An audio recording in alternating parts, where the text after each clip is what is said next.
Samantala, hinimok naman ang mga kongresista si Vice President Sara Duterte na bumalik na sa Pilipinas at harapin na ang mga kontrobersya. Kabilang na ang patuloy na paghaba ng listahan ng mga questionableng pangalang tumanggap umano ng confidential funds. Nagbabalik si Earl Tobias.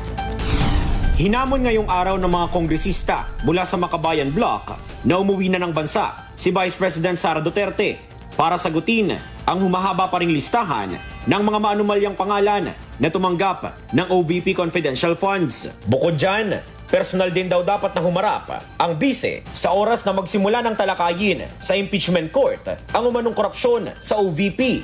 Ang mga bagong kahina-hinalang benepisyaryo ng confidential funds na sina Miko Harina, Sala Kasim, Ralph Bacon, Beverly Pampano at Patty Ting ay wala rin kahit na anong birth o official record sa Philippine Statistics Authority. Napakasipag nito ni VP Sara na maging spokesperson ng kanyang ama, pero kumusta naman yung sarili niya ring issue kasi may hinaharap siya dito, di ba?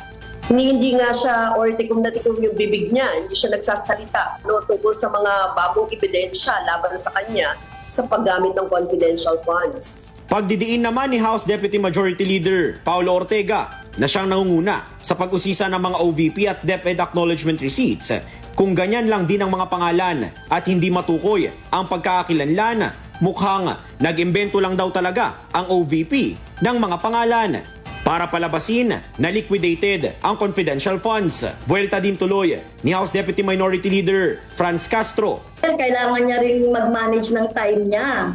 No? Habang wala pa siyang ginagawa doon, na nakatambay lang siya para maghintay ng mga supporters doon na wala namang ginagawa, ay bumalik siya rito dahil paghandaan niya na yon at talagang wala rin siyang kawala dito sa impeachment. Para sa totoong balita sa Bagong Pilipinas, Earl Tobias, Congress News.